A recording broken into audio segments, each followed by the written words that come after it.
महाराज की जय। सियावर रामचंद्र भगवान की, पवन सुत हनुमान की जय। उमापति महादेव।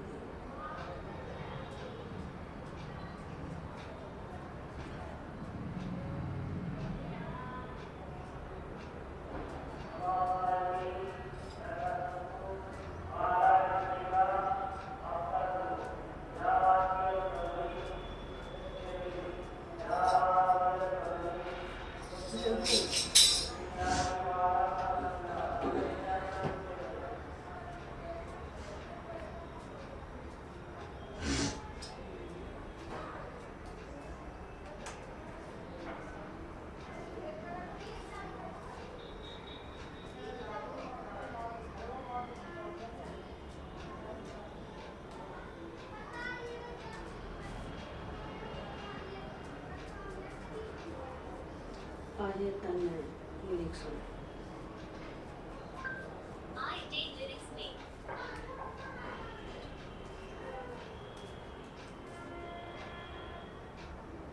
आइए तन्मय फिर से मिलेंगे भगवान लिरिक्स में।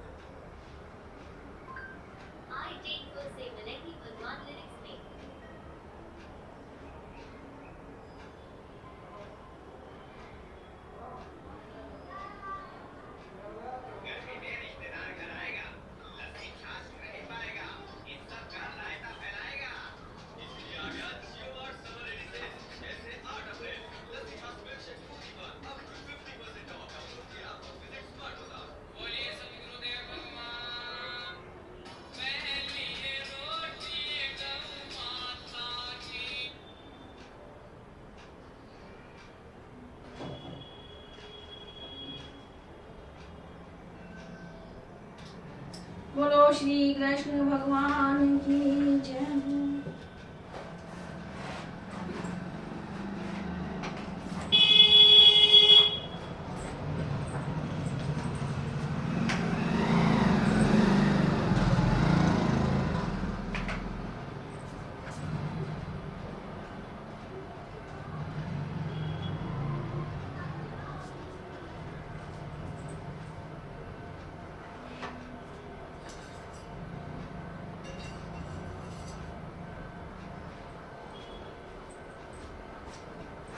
जय हो मेरे मालिक, सो बार धन्यवाद प्रभु।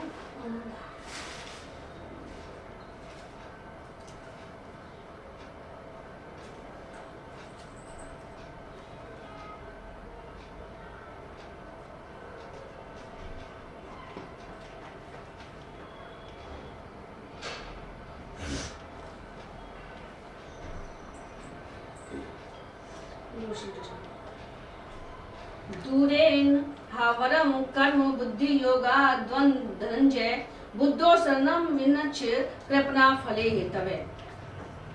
बुद्धि योग अर्थात समता की अपेक्षा सकाम भाव से कर्म करना अत्यंत ही निकृष्ट है, कारण कि कर्म भी उत्पन्न और नष्ट होते हैं तथा उन कर्मों के फल का भी संयोग और वियोग होता है, परंतु योग नित्य है, उसका कभी वियोग नहीं होता, उसमें कोई विकृति नहीं आती। अतः समता की अपेक्षा सकाम कर्म अत्यंत ही निकृष्ट है। संपूर्ण कर्मों में समता ही श्रेष्ठ है।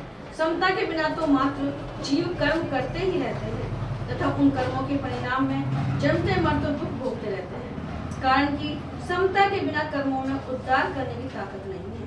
कर्मों में समता ही कुशलता है।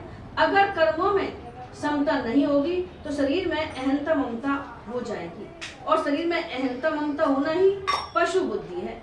भगवान भागवत में सुखदेव जी ने राजा परीक्षित से कहा है, त्वम तु राजन मरिष्येति पशु बुद्धि मिमाम जहि, अर्थात हे राजन, अब तुम यह पशु बुद्धि छोड़ दो कि मैं मर जाऊंगा। दूरेन कहने का तात्पर्य है कि जैसे प्रकाश और अंधकार कभी समकक्ष नहीं हो सकते, ऐसे बुद्धि योग और सकाम कर्म भी कभी समकक्ष नहीं हो सकते। इन दोनों में दिन रात की तरह महान अंतर है, कारण कि बुद्धि योग तो परमात्मा की प्राप्ति कराने वाला है और सकाम कर्म जन्म मरण देने वाला है। बुद्ध और शरण मनिविच्छ, तू बुद्धि समता की शरण ले। समता में निरंतर स्थित रहना ही उसकी शरण लेना है। समता में स्थित रहने से ही तुझे स्वरूप में अपनी स्थिति का अनुभव होगा। कर्मों के फल का हेतु बनना अत्यंत निकृष्ट है। कर्म, कर्मफल, कर्म सामग्री और शरीर आदि कारणों के साथ अपना संबंध जोड़ लेना ही कर्मफल हेतु बनता है। अतः भगवान ने 47वें श्लोक में मां कर्मफल हेतु भूर कर्मों के फल का हेतु बनने में निषेध किया है। कर्म और कर्म फल का विभाग अलग है तथा इन दोनों से रहित जो नित्य तत्व है उसका विभाग अलग है। वह नित्य तत्व अनित्य कर्म फल की आश्रित हो जाए, इसके समान निकृष्टता और क्या होगी। योग की अपेक्षा कर्म दूर से ही निकृष्ट है, अर्थात कल्याणकारक नहीं है। जैसे पर्वत से अणु बहुत दूर है, अर्थात अणु को पर्वत के पास रखकर दोनों की तुलना नहीं की जा सकती, ऐसे ही योग से कर्म बहुत दूर है, अर्थात योग और कर्म की तुलना नहीं की जा सकती। कर्मों में योग की कुशलता है, योग कर्मसु कौशलम। इसलिए योग के बिना कर्म निकृष्ट है, निरर्थक है और बाधक है। कर्म योग में कर्म कर्म सापेक्ष है पर योग कर्म निरपेक्ष है। योग की प्राप्ति कर्म से नहीं होती, प्रत्युत सेवा त्याग से होती है, अतः कर्म योग कर्म नहीं है। कर्म योग कर्म निरपेक्ष अर्थात विवेक प्रधान साधन है। अगर सेवा त्याग की प्रधानता न हो तो कर्म होगा, कर्म योग होगा ही नहीं। अगर सेवा त्याग की प्रधानता न हो तो कर्म होगा, कर्म योग होगा ही। समता और परमात्म तत्व की प्राप्ति कराने वाली है, पर सकाम कर्म जन्म मरण देने वाला है।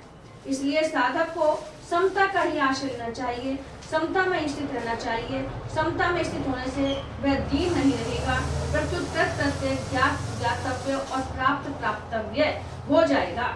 परंतु जो सकाम पूर्वक कर्म करता है वह सदा दीन पद हो जाता है। गीता में कर्म योग के लिए 3 शब्द लटो लेना।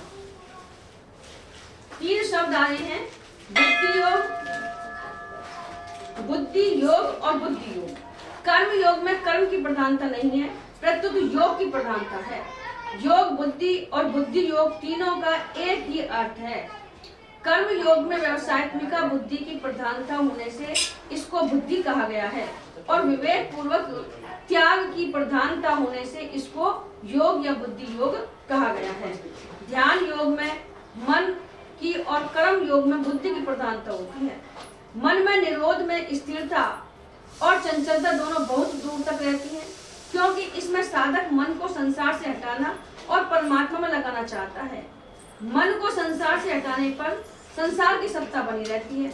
यह सिद्धांत है कि जब तक दूसरी सत्ता की मान्यता रहती है तब तक मन का सर्वथा निरोध नहीं हो सकता। इसलिए समाधि तक पहुंचने पर भी समाधि और विधान ये 2 अवस्थाएं रहती हैं, परंतु बुद्धि की प्रधानता रहने पर कर्म योग में विवेक की मुख्यता रहती है। विवेक में सत और असत दोनों रहते हैं।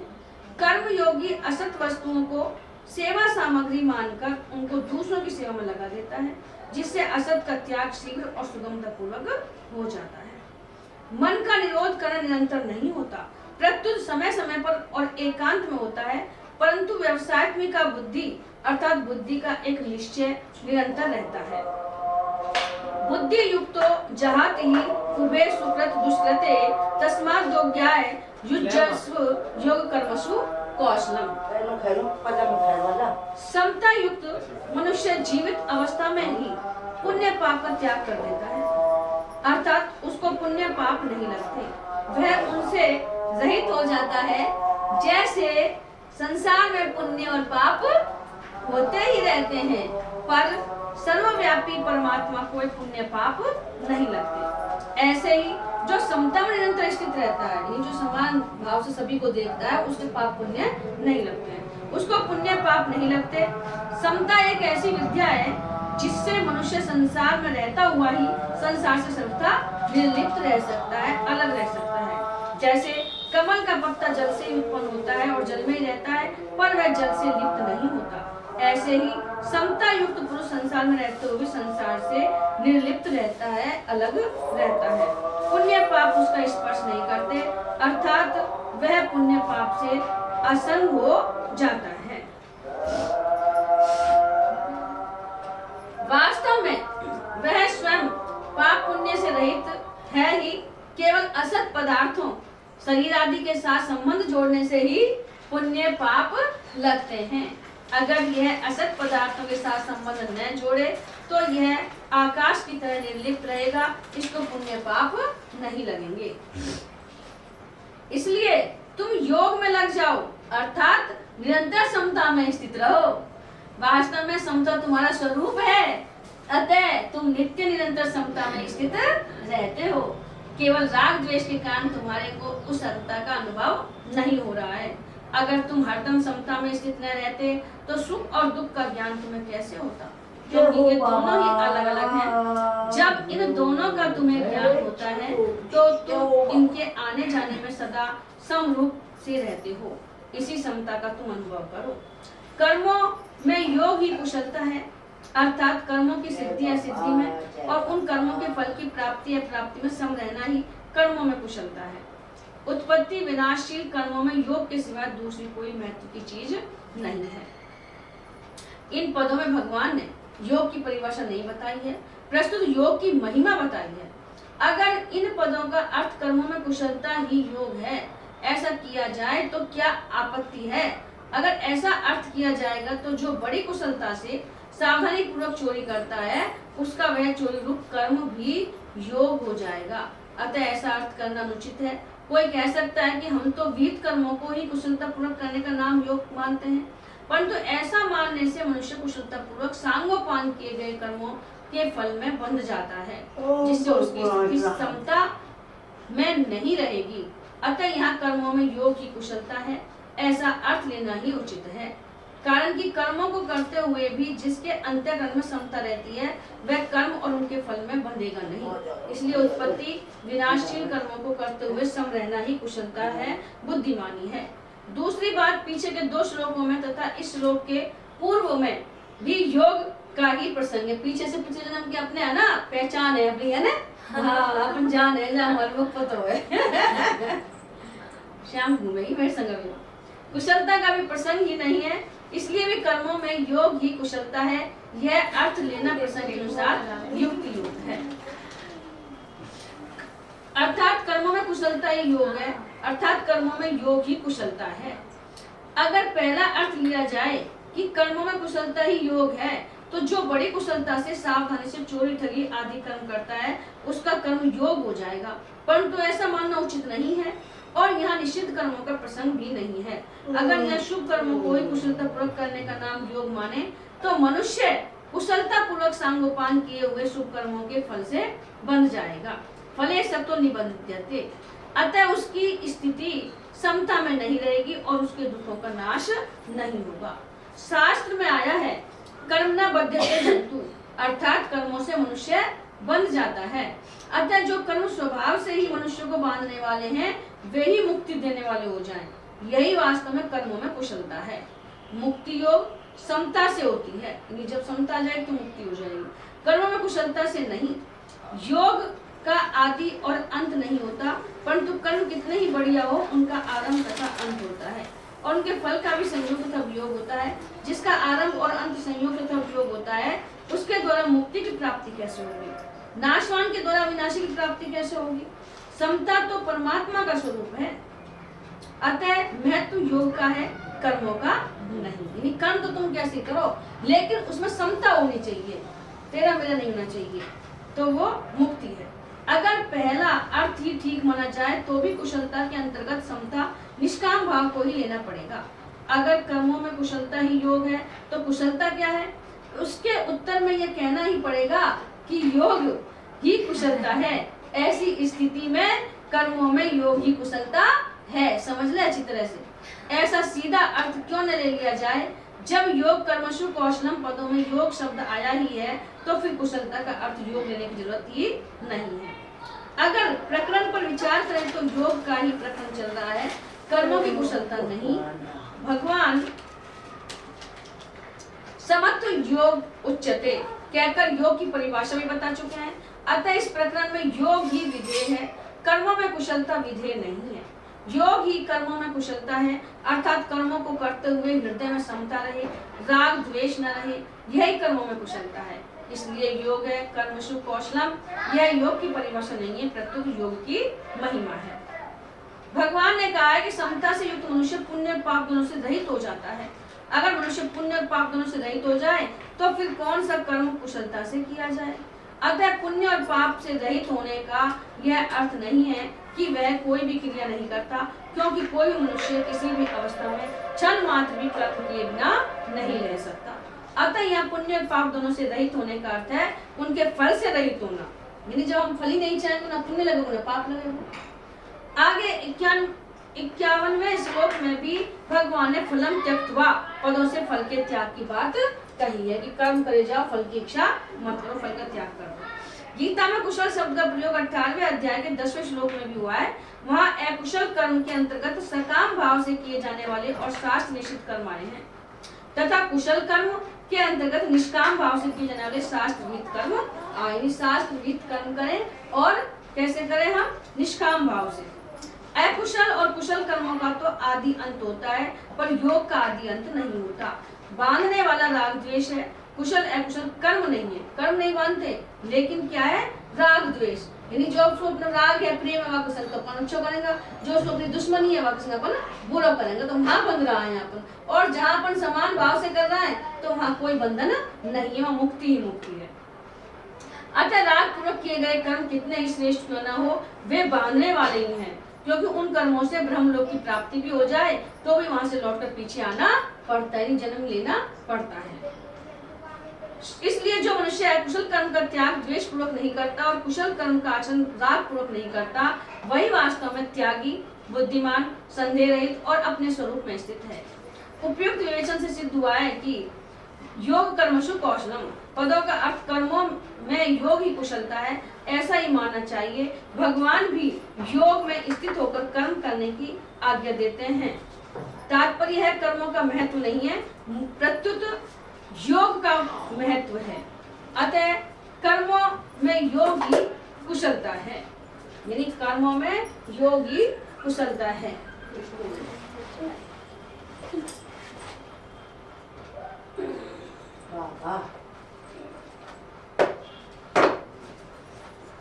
आसन लौट दीजिए।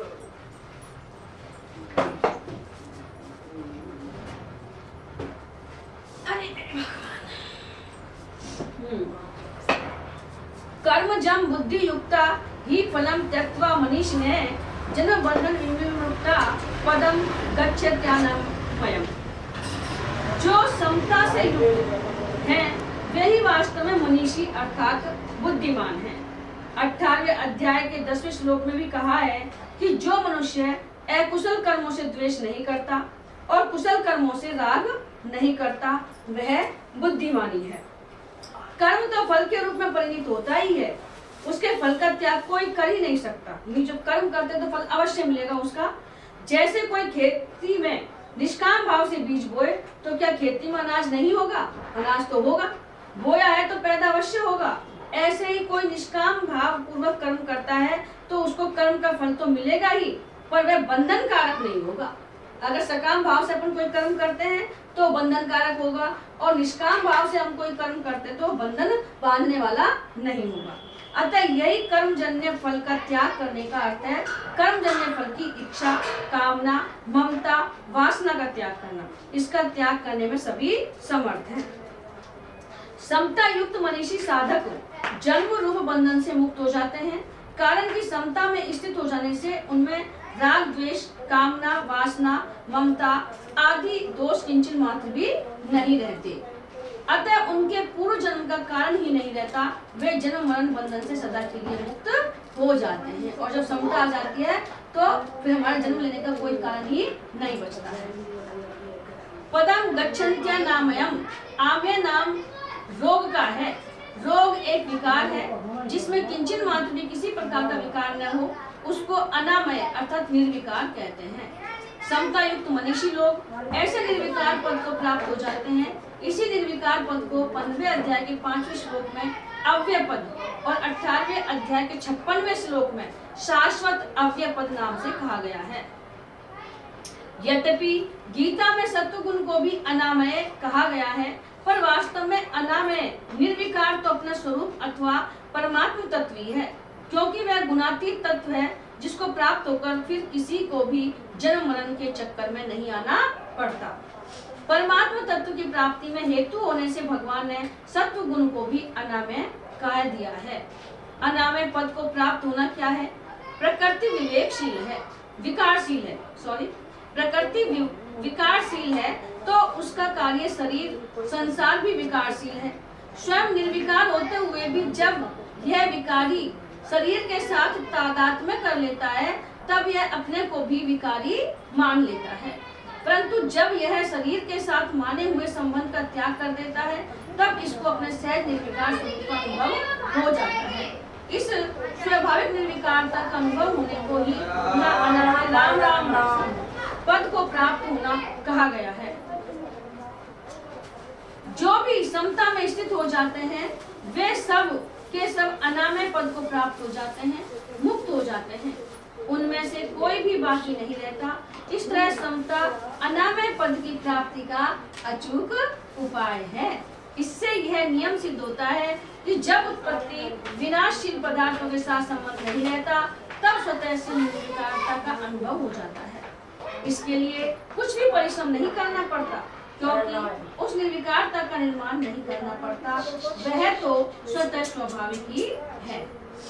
कर्मों में योग ही कुशलता क्यों है? इसका कारण भी पद से इस श्लोक में बताते हैं। सात्विक कर्म का फल निर्मल है, राजस कर्म का फल दुख है और तामस कर्म का फल मूढ़ता है। इन तीनों प्रकार के फलों को समता मनुष्य त्याग कर देता है। कर्म जन्य फल के त्याग के दो अर्थ हैं, फल की इच्छा का त्याग करना और कर्मों के फलस्वरूप अनुकूल प्रतिकूल परिस्थिति प्राप्त होने पर सुखी दुखी न होना। वास्तव में उत्पत्ति विनाशशील संपूर्ण संसार कर्म फल के सिवाय और कुछ है ही नहीं। इस संसार में जन्म ही अपने इसलिए लिया अपने कर्मों का फल भोगने के लिए। कर्म फल का त्याग कर दे तो फिर कोई भी बंधन बाकी नहीं रहता। जन्म मरण से रहित होने का और निर्विकार पद की स्वतः सिद्ध प्राप्ति का ज्ञान हो जाना है। कारण की नित्य निवृत्ति की ही निवृत्ति होती है और नित्य प्राप्त की ही प्राप्ति होती है। इस श्लोक से यह सिद्ध होता है कि कर्म योग मुक्ति का कल्याण प्राप्ति का स्वतंत्र साधन है। कर्म योग से संसार की निवृत्ति परमात्मा तत्व की प्राप्ति दोनों हो जाती है।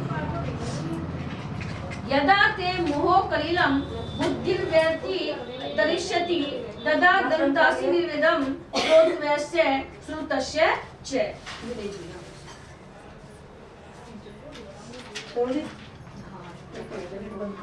शरीर में अहंता और ममता करना तथा शरीर संबंधी माता पिता भाई भौजाई स्त्री पुत्र वस्तु पदार्थ आदि में ममता करना मोह है। मोह क्या है? अपने परिवार से ममता करना। कारण कि इन शरीर आदि में अहंता ममता है नहीं, केवल अपनी मानी हुई है।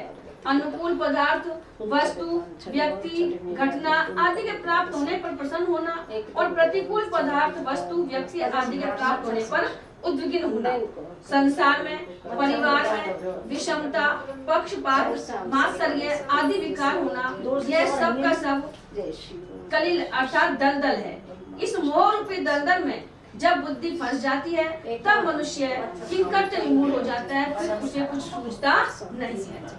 यह स्वयं चेतन होता हुआ भी शरीर आदि जड़ पदार्थों में अहंता ममता करके उनके साथ अपना संबंध मान लेता है, पर वास्तव में यह जिन जिन चीजों के साथ संबंध जोड़ता है वे चीजें इसके साथ सदा नहीं रह सकती, चाहे वो जड़ पदार्थ है चाहे वो चेतन है, और यह भी उनके साथ सदा नहीं रह सकता। परंतु मोह के कारण इसकी इस तरफ दृष्टि ही नहीं जाती, प्रत्युत यह अनेक प्रकार के नए नए संबंध जोड़कर संसार में अधिक से अधिक फंसता चला जाता है।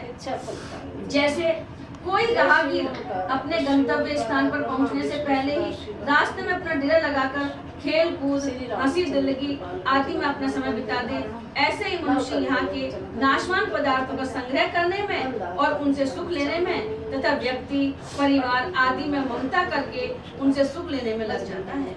यही इसकी बुद्धि का मोह रूपी दलदल में फंसना है।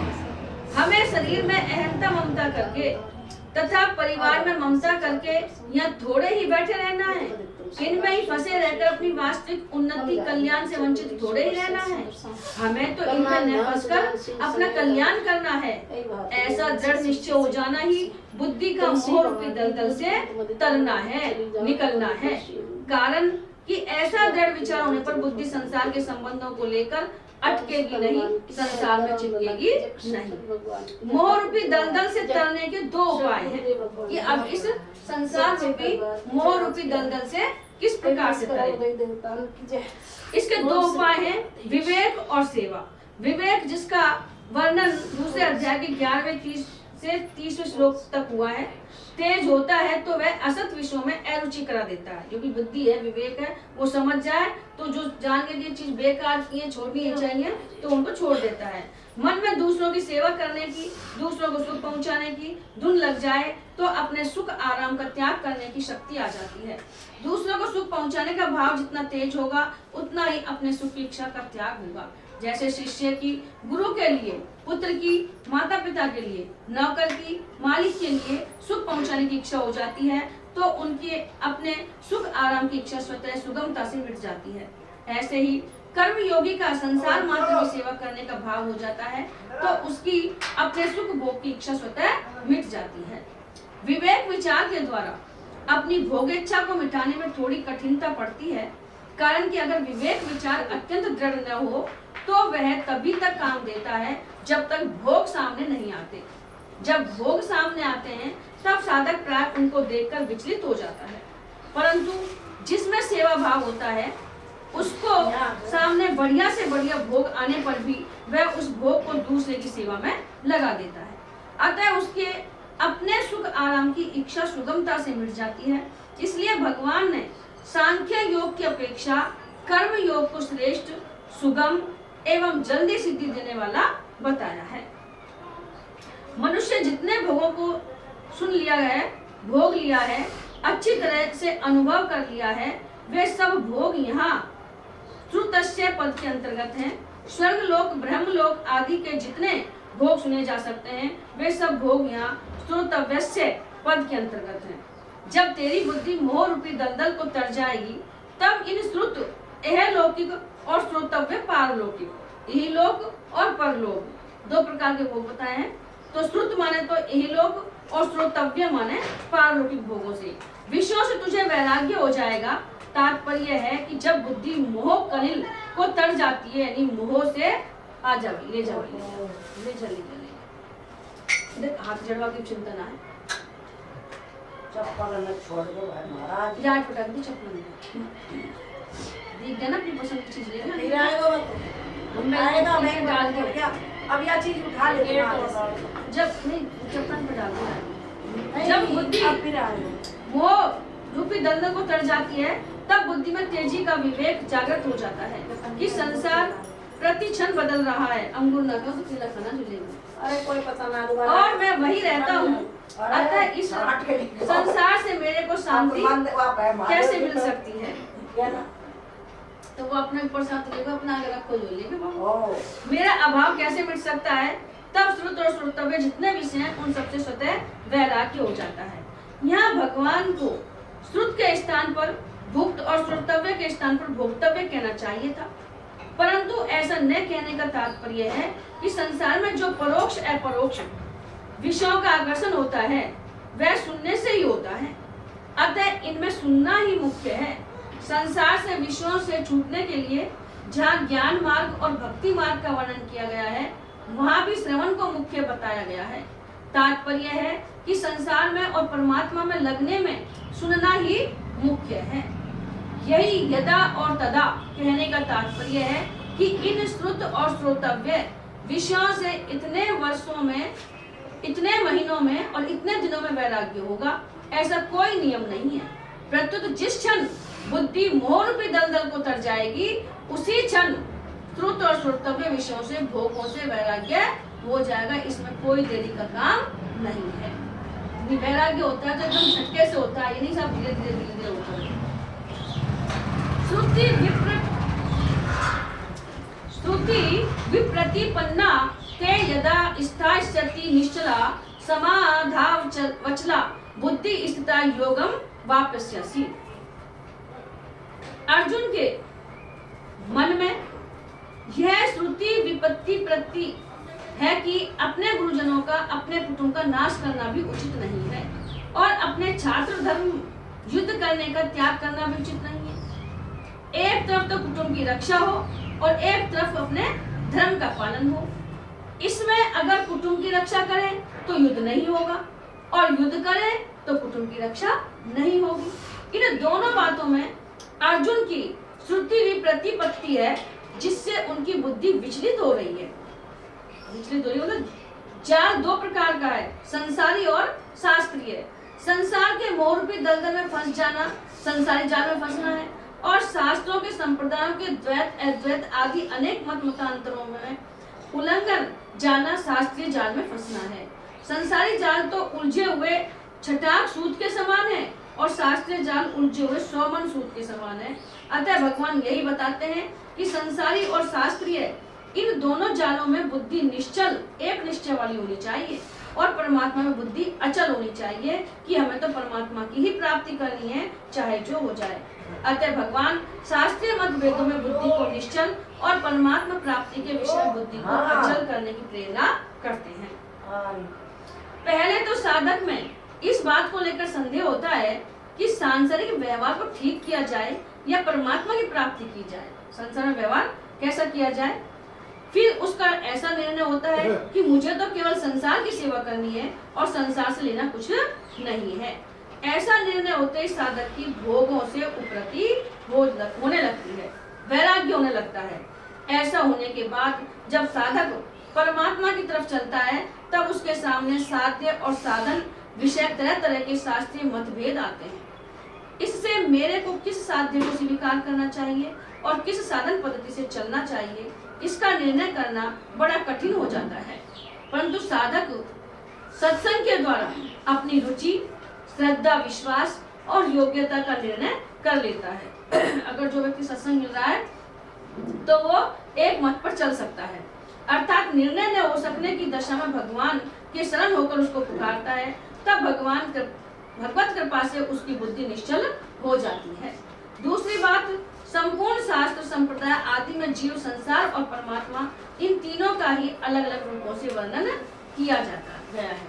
इसमें विचार पूर्वक देखा जाए तो जीव का स्वरूप चाहे जैसा हो, पर जीव मैं हूँ, इसमें सब एक है।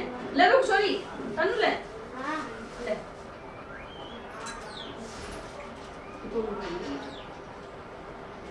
चाहे जैसा हो, पर जीव मैं हूँ, इसमें सब एक मत है। और संसार का स्वरूप चाहे जैसा हो, पर संसार को छोड़ना है, इसमें सब एक मत है। यदि कोई भी शास्त्रीय मत को ध्यान में मत दो, केवल क्या देना है कि सब एक मत किसमें होंगे कि मुझे जीव मैं हूँ, इसमें सब एक मत है। और संसार का स्वरूप चाहे जैसा हो, मुझे संसार को छोड़ना है, इसमें सब एक मत है। और परमात्मा का स्वरूप चाहे जैसा हो, पर उसको प्राप्त करना है, इसमें सब एक मत है। ऐसा निर्णय कर लेने पर साधक की बुद्धि निश्चल हो जाती है। मेरे को केवल परमात्मा को प्राप्त करना है, ऐसा दृढ़ निश्चय होने से बुद्धि अचल हो जाती है। तब साधक सुगमता पूर्वक योग परमात्मा के साथ नित्य योग को प्राप्त हो जाता है। शास्त्रीय निर्णय करने में अथवा अपने कल्याण के निश्चय में जितनी कमी रहती है, उतनी ही देरी लगती है। परंतु इन दोनों में जब बुद्धि निश्चल और अचल हो जाती है, तब परमात्मा के साथ नित्य योग का अनुभव हो जाता है। संसार से संबंध विच्छेद करने के लिए बुद्धि निश्चल होनी चाहिए, जिसको छठे अध्याय के 23वें श्लोक में दुख संयोग वियोगम पद से कहा गया है। और परमात्मा से संबंध जोड़ने के लिए बुद्धि अचल होनी चाहिए, जिसको दूसरे अध्याय के 48वें श्लोक में समत्व योग उच्चते पदों से कहा गया है। जैसे उद्धव जी ने, कृष्ण भगवान ने उद्धव जी को गोपियों के लिए शिक्षा देवा भेजे न, तो गोपी ने कह दी कि हम तो कुछ जानते ही नहीं है, हम तो केवल प्रेम को ही जानते हैं, तुम्हारा जो योग शिक्षा है वो हमें कड़वी ककड़ी लगती है, तो उनको केवल प्रेम योग से ही वो प्राप्त करे भगवान से। तो यही मैं बताया कि भगवान को अपना मान ले और दुनिया को सबको छोड़ते चले। पदों से जो योग की प्राप्ति बताई है वह योग ऐसा नहीं है कि पहले परमात्मा से वियोग था, उस वियोग को मिटा दिया तो योग हो गया। प्रत्युत असत पदार्थों के साथ भूल से माने हुए संबंध का सर्वथा वियोग हो जाने का नाम ही योग है। भूल से आपने जो अपनी चीज बना रखी है, अपनी परिवार है, अपने धन दौलत है, अपना मकान है, इससे धीरे धीरे अपन छोड़ते जाए मन से, तो वही योग है भगवान का। अर्थात मनुष्य की सदा से जो वास्तविक स्थिति परमात्मा से नित्य योग है, उस स्थिति में स्थित होना योग है। वह वास्तविक स्थिति ऐसी विलक्षण है कि उससे कभी वियोग होता ही नहीं, होना संभव ही नहीं। उसमें संयोग, वियोग और योग आदि कोई भी शब्द लागू नहीं होता। केवल असत से माने हुए संबंध के त्यागने को ही यहाँ योग संज्ञा देती है। यदि असत त्यागा तो सत्य बचता है। वास्तव में यह योग नित्य योग का वाचक है। इस नित्य योग की अनुभूति कर्मों के द्वारा की जाए तो कर्म योग, विवेक विचार के द्वारा की जाए तो ज्ञान योग, प्रेम के द्वारा की जाए तो भक्ति योग, संसार के लय चिंतन के द्वारा की जाए तो लय योग, प्राणायाम के द्वारा की जाए तो हठ योग और यम नियम आदि 8 अंगों के द्वारा किया जाए तो अष्टांग योग कहलाता है। और ऐसे चले जाए तो मोह के 2 विभाग हैं। ऊपर नहीं जाना, घर गृहस्थी। मोह दलदल अर्थात सांसारिक मोह और शुद्धि भी प्रतिपत्ति अर्थात शास्त्रीय दार्शनिक मोह। तो सारी बात है कहानी। शरीर हो जाए घर तो रहना पड़ेगा। मैं बताऊं बाबा जी और जीतना है हमें, केवल मन से छोड़ना, काम सब करना है, बच्चा का पालन भी करना है, रहना भी है, पर धीरे धीरे मन से ये आप समझ लो कि हमको जाना हो एक दिन। दूर से छोड़ अब वो तो पता ही है जाना ही है। बस तो फिर धीरे धीरे कम हो तो जाए। कितना ही पढ़ लो, कितना ही सुन लो, घर में तो फिर वही होता है। होने वालों पर होता है, ऐसी बात नहीं है। अरे बिना ये तो शरीर, स्त्री, पुत्र, धन, संपत्ति आदि में राग होना सांसारिक मोह है और द्वैत, अद्वैत, विशिष्ट द्वैत, द्वैत आदि दार्शनिक मतभेदों में उलझ जाना शास्त्रीय मोह है। इन दोनों का त्याग करने पर मनुष्य का भोगों से वैराग्य हो जाता है और उसकी बुद्धि स्थिर हो जाती है। बुद्धि स्थिर होने पर योग की प्राप्ति हो जाती है। मैं बताऊंगी उन्हें नाटका रखो अपन जाए, अर्थात परमात्मा से दूरी हो जाती है और समीपता हो जाती है। कर्म योग से देगा तो क्यों अड़ जाए, मत दे जन्म खत्म कर। कर्म योग से ये तो समीपता होती है, ज्ञान योग से अभेद होता है और भक्ति योग से अभिन्नता होती है। कर्म योग और ज्ञान योग दोनों में से एक की सिद्धि होने पर साधक दोनों के फल को प्राप्त कर लेता है। मनुष्य का केवल अपने कल्याण का उद्देश्य हो और धन संपत्ति, कुटुंब, परिवार आदि से कोई स्वार्थ का संबंध न हो तो वह सांसारिक मोह से तर जाता है। पुस्तकों की पढ़ाई करने का, शास्त्रों की बातें सीखने का उद्देश्य न हो, प्रत्युत केवल तत्व का अनुभव करने का उद्देश्य हो तो वह शास्त्रीय मोह से तर जाता है। तात्पर्य है कि साधक को न तो सांसारिक मोह की मुख्यता रहती है और न शास्त्रीय मतभेद की मुख्यता रखनी है। अर्थात किसी मत संप्रदाय का कोई आग्रह नहीं रखना है। ऐसा होने पर वह योग का, मुक्ति का अथवा भक्ति का अधिकारी हो जाता है। इससे अधिक किसी अधिकार विशेष की जरूरत नहीं होती। भगवान ने अपने को स्वतंत्र दे रखा है, बुद्धि दे रखी है, लेकिन अपन उस बुद्धि का उपयोग नहीं करते हैं। क्या ये संत लोग हैं, जो महात्मा लोग हैं, क्या इन्होंने त्याग नहीं किया? क्या ये मीराबाई है, कबीर दास जी ने वैसी थोड़ी बनाए? पर यो कह दो अपन बंदा छोड़ होना चाहे, जितना छोड़े उतने उलझे। सटेटी दुनिया यही में हो जाए, सटेटी ना हो रही तो हमें क्या जब तो सब पर आदमी यही में हो जाए तो कैसे पास सब रस्सी फिर संसार कैसे चलेगा? सब नहीं नहीं सब तरह का चीज, सब तरह का चीज। ब्रह्मा जी का पुत्र भी कई बार जैसे हो जाए नहीं चला रखा है, वही लोग साथ साथ चले वही की है। ये सब राजलीला उसी तो जन्म तो होता ही रहेगा। अपन जब तक अपने मोह जन्म में ना दे आदमी को तो खाई को सारो देन जीव जन्म को फंसे। हाँ भाई जन्म फंसे हैं। ऐसा कर्म करो ही ना जो जन्म ना मिले। भाई अपन कर्म तो ऐसा करना तुम बार-बार जन्म आपको तो मिला जो तब लो रे, आपको तो यही तो पार पड़ेगा आगे की तरफ। ये जन्म ही तो उद्धार करने के लिए मिला है। तो मनुष्य जन्म ही तो उद्धार करने के लिए मिला है। चिंता मत करो, भगवान से प्रार्थना करो। सबसे ऊंचो है ना ये तो गधा घोड़े पर मचा है। जैसे भाई साहब कह रहे हैं ना, वो तो मनुष्य तो गधा हो सकता है। चलो अब एक और मनुष्य ना मान रहा कोई भी। आज मनुष्य में जितना तुम अपनी गाड़ी पे मनुष्य में एक बने इतना किसी भी हुआ में ना संसार में। सबसे बुरा आदमी हाँ। स्थित प्रज्ञस्य का भाषा समाधिस्तस्य केशव स्थितति किम प्रभाषेत किमासीत व्रजेत किम।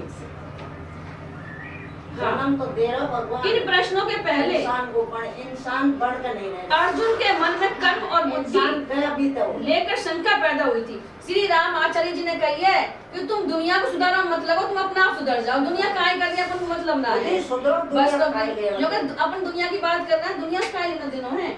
अपने आप एक एक सुधरे हो, दुनिया सुधरेगा। दुनिया तो ऐसे ही है। अब ये संसार चला रहा। परंतु भगवान ने 52वें 53वें श्लोक में कहा कि जब तेरी बुद्धि मोह रूपी दलदल और टूटी विप्र प्रतिपत्ति को तर जाएगी, तब तू योग को प्राप्त हो जाएगा। यह सुनकर अर्जुन के मन में शंका हुई कि जब मैं योग को प्राप्त हो जाऊंगा, स्थित प्रज्ञ हो जाऊंगा, तब मेरे क्या लक्षण होंगे। यानी स्थित प्रज्ञ व्यक्ति के लक्षण क्या होते हैं जो संसार से उपरत हो जाता है उसके। अतः अर्जुन ने इस अपनी व्यक्तिगत शंका को पहले पूछ लिया और कर्म तथा बुद्धि को लेकर अर्थात सिद्धांत को लेकर जो दूसरी शंका थी उसको अर्जुन ने स्थित प्रज्ञ के लक्षणों का वर्णन होने के बाद पूछ लिया। अगर अर्जुन सिद्धांत का प्रश्न यहाँ 54वें श्लोक में ही कर लेते तो स्थित प्रज्ञ के विषय में प्रश्न करने का अवसर बहुत दूर पड़ जाता। जो मनुष्य परमात्मा को प्राप्त हो चुका है उसके लिए यहाँ समाधिस्थ पद आया है, यानी वो समाधि में लीन रहते हैं, दुनियादारी से ऊपर रहते हैं। स्थित प्रज्ञस्थ यह पद साधक और सिद्ध दोनों का वाचक है, जिसका विचार दृढ़ है, जो साधन से कभी विचलित नहीं होता। ऐसा साधक भी स्थित प्रज्ञ अर्थात स्थिर बुद्धि वाला है और परमात्मा तत्व का अनुभव होने से जिसकी बुद्धि स्थिर हो चुकी है, ऐसा सिद्ध भी स्थित प्रज्ञ है। अतः यहाँ स्थित प्रज्ञ शब्द से साधक और सिद्ध दोनों लिए गए हैं। पहले 41वें 45वें श्लोक तक और 47वें से 53वें श्लोक तक साधकों का वर्णन हुआ है। अतः आगे के श्लोकों में सिद्ध के लक्षणों के में साधकों का वर्णन हुआ है। यहाँ शंका होती है कि अर्जुन ने तो समाधिस्तस्य पद से सिद्ध स्थित प्रज्ञ की बात ही पूछी थी, पर भगवान ने स्थित प्रज्ञ के लक्षणों में साधकों की बातें क्यों कही। इसका समाधान है कि ज्ञान योगी साधक की तो प्राय साधन अवस्था में ही कर्मों से उपरति हो जाती है, सिद्ध अवस्था में वह कर्मों से विशेष उपराम हो जाता है। भक्ति योगी साधक की भी साधन अवस्था में जप ध्यान सत्संग स्वाध्याय आदि भगवत संबंधी कर्म करने की रुचि होती है और इनकी बहुलता भी होती है। सिद्ध अवस्था में तो भगवत संबंधी कर्म विशेषता से होते हैं। इस तरह ज्ञान योगी और भक्ति योगी दोनों की साधन और सिद्ध अवस्था में अंतर आ जाता है, पर कर्म योगी की साधन और सिद्ध अवस्था में अंतर नहीं आता। उसका दोनों अवस्थाओं में कर्म करने का प्रभाव ज्यों का त्यों चलता रहता है, कारण कि साधन अवस्था में उसका कर्म करने का प्रभाव रहा है और उसके योग पर आरूढ़ होने में भी कर्म ही खास कारण रहे हैं। अतः भगवान ने सिद्ध के लक्षणों में साधक जिस तरह सिद्ध हो सके उसके साधन भी बता दिए, जो सिद्ध हो गए हैं उनके लक्षण भी बता दिए गए हैं। परमात्मा में स्थिर बुद्धि वाले मनुष्य को किस वाणी से कहा जाता है, अर्थात उसके क्या लक्षण होते हैं। वह स्थिर बुद्धि वाला मनुष्य कैसे बोलता है, वह कैसे बैठता है, अर्थात संसार से किस तरह उपराम होता है, वह कैसे चलता है, अर्थात व्यवहार कैसे करता है। प्रजा हाथी यदा कामान सर्वान पार्थ मनोगतान आत्मन्यवेतात्मना तुष्ट स्थित प्रगस्त दो जैसे। जो साधक जिस साधन कर्मयोग भक्ति योग के द्वारा सिद्ध होता है, उसी साधन से उसकी पूर्णता का वर्णन किया जाता है। जैसे भक्ति योग में साधक भगवान के सिवाय और कुछ है ही नहीं, ऐसे अनन्य योग से उपासना करता है। अतः सिद्धावस्था में वह संपूर्ण प्राणियों में द्वेष भाव से रहित हो जाता है। ज्ञान योग में साधक स्वयं को गुणों से सर्वथा असंबद्ध एवं निर्लिप्त देखता है। अतः सिद्धावस्था में वह संपूर्ण गुणों से सर्वथा अतीत हो जाता है। ऐसे ही कर्म योग में कामना के त्याग की बात मुख्य कही गई है। अतः सिद्धावस्था में वह संपूर्ण कामनाओं का त्याग कर देता है। यह बात इस श्लोक में बताते हैं। इन प्रजाति यदा कामान सर्वणां पार्थ मनोगतान्, इन पदों का तात्पर्य यह हुआ कि कामना न तो स्वयं में है और न मन में ही है। कामना तो आने जाने वाली है और स्वयं निरंतर रहने वाला है। अतः स्वयं में कामना कैसे हो सकती है? मन एक करण है और उसमें भी कामना निरंतर नहीं रहती, प्रत्युत उसमें आती है। अतः मन में भी कामना कैसे हो सकती है? परंतु शरीर, इंद्रियां, मन बुद्धि से तादात्म्य होने के कारण मनुष्य मन में आने वाली कामनाओं को अपने में मान लेता है। चाहती क्रिया के साथ प्रयोग देने का तात्पर्य है कि साधक कामनाओं का सर्वथा त्याग कर देता है। किसी भी कामना का कोई भी अंश किंचन मात्र भी नहीं रहता, अपने स्वरूप का कभी त्याग नहीं होता और जिससे अपना कुछ भी संबंध नहीं है उसका भी त्याग नहीं होता। त्याग उसी का होता है जो अपना नहीं है पर उसको अपना मान लिया है। ऐसी कामना अपने में नहीं है पर उसको अपने में मान लिया है। इस मान्यता का त्याग करने को ही यहाँ पर से कहा गया है।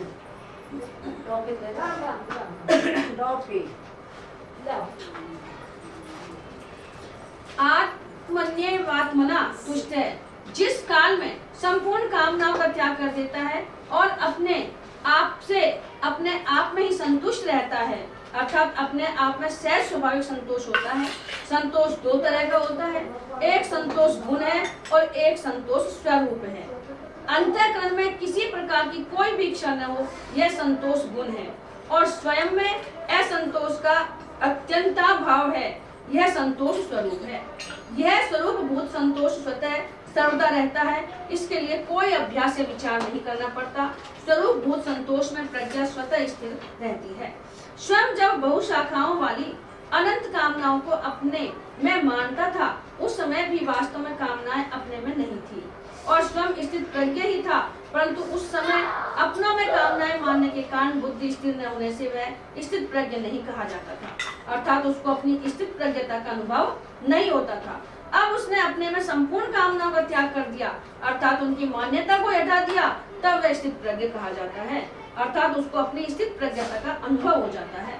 साधक तो बुद्धि को स्थिर बनाता है, परंतु कामनाओं का सर्वथा त्याग होने पर बुद्धि को स्थिर बनाना नहीं पड़ता, वह स्वतः स्वाभाविक स्थिर हो जाती है। कर्म योग में साधक का कर्मों से ज्यादा संबंध रहता है, उसके लिए योग में आरूढ़ होने में भी कर्म कारण है। इसलिए कर्म योगी का कर्मों के साथ संबंध साधक अवस्था में भी रहता है और सिद्ध अवस्था में भी। सिद्ध अवस्था में कर्म योगी के द्वारा मर्यादा के अनुसार कर्म होते रहते हैं, जो दूसरों के लिए आदर्श होते हैं। अब जैसे महाराज प्रेमानंद जी हैं, महाराज राम सुखदास जी, अपने आदर्श हैं, इन्होंने इस प्रकार के कार्य किए हैं, अपना जीवन इस प्रकार से डाला है। इसी बात को भगवान ने चौथे अध्याय में कहा है, कर्म योगी कर्म करते हुए निर्लिप्त रहता है और निर्लिप्त रहते हुए ही कर्म करता है। भगवान ने 53वें श्लोक में योग की प्राप्ति में बुद्धि की दो बातें कही थी। संसार में हटने में तो बुद्धि निश्चल हो और परमात्मा में लगने में बुद्धि अचल हो, अर्थात निश्चल कहकर संसार का त्याग बताया और अचल कहकर परमात्मा में स्थिति बताई। उन्हीं दो बातों को लेकर यहाँ यदा और तदा पद से कहा गया है कि जब साधक कामनाओं से सर्वथा रहित हो जाता है और अपने स्वरूप में ही संतुष्ट रहता है, तब वह स्थित प्रज्ञ कहा जाता है। तात्पर्य है कि जब तक कामना का अंत रहता है तब तक वह साधक कहलाता है और जब कामनाओं का सर्वथा अभाव हो जाता है तब वह सिद्ध कहलाता है। इन्हीं दो बातों का वर्णन भगवान ने इस अध्यात्म की समाप्ति तक किया है।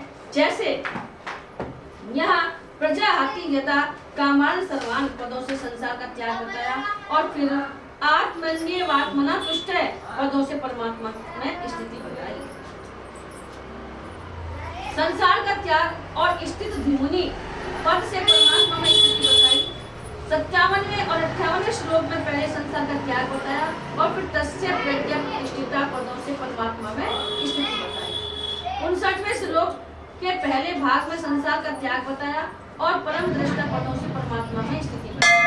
60वें श्लोक में 61वें श्लोक तक पहले संसार का त्याग बताया, फिर युक्त आशित मत परे आदि पदों से परमात्मा में स्थिति बताई। फिर बुद्धि पर्यवतिष्ठते पदों से परमात्मा में स्थिति बताई। 66वें 68वें श्लोक तक पहले संसार का त्याग बताया, फिर तस्य प्रज्ञा प्रतिष्ठिता पदों से परमात्मा में स्थिति बताई। इस प्रकार के श्लोक में पहले संसार का त्याग बताया और फिर से शांति मधि गच्छति पदों से परमात्मा में स्थिति बताई। 72वें श्लोक में नैना प्राप्य विमुहति पदों से संसार का त्याग बताया और ब्रह्म निर्वाण मृच्छति आदि पदों से परमात्मा में स्थिति बताई। एक विभाग अस्थिर बुद्धि वालों का है और एक विभाग स्थिर बुद्धि वालों का। नहीं, जिनके मन चक्री रहते हैं, आज यह कर लूं, आज यह देवताएं मान लूं, आज वाय मान लूं, वो अस्थिर बुद्धि वाले हैं। और जो एक पे अटल है वो स्थिर बुद्धि वाले। अस्थिर बुद्धि वालों की बात तो पहले 41वें से 44वें श्लोक तक कह दी। अब स्थिर बुद्धि वालों की बात 55वें से 71 श्लोक तक कहते हैं। जिस समय साधक सांसारिक रुचि का त्याग करके अपने स्वरूप में स्थित रहता है, उस समय वह स्थिर बुद्धि वाला कहा जाता है। जिसका परमात्मा का उद्देश्य होता है उसकी बुद्धि एक निश्चय वाली होती है, क्योंकि परमात्मा भी एक ही है, परंतु संसार जिसका संसार का उद्देश्य होता है उसकी बुद्धि असंख्य कामनाओं वाली होती है, क्योंकि सांसारिक वस्तुएं असंख्य हैं। जो ने परमात्मा में मन लगा तो परमात्मा एक है तो बुद्धि स्थिर है, और अपना मन संसार में लगा हो तो अपनी बुद्धि अस्थिर है। समता की प्राप्ति के लिए बुद्धि की स्थिरता बहुत आवश्यक है।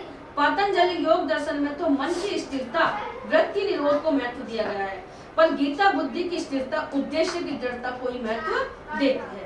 कारण की कल्याण प्राप्ति में मन की स्थिरता का उतना महत्व नहीं है जितना बुद्धि की स्थिरता का महत्व है। मन की स्थिरता से लौकिक सिद्धियां प्राप्त होती हैं, पर बुद्धि की स्थिरता से पारमार्थिक सिद्धि प्राप्त होती है, कल्याण प्राप्त होता है। कर्म योग में बुद्धि की स्थिरता ही मुख्य है। अगर मन की स्थिरता होगी तो कर्म योगी कर्तव्य कर्म कैसे करेगा?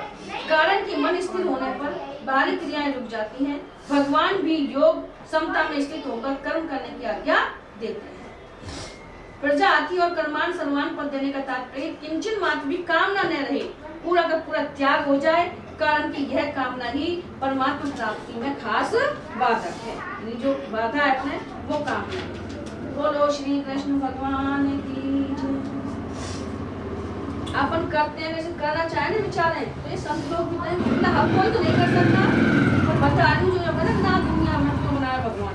अरे भगवान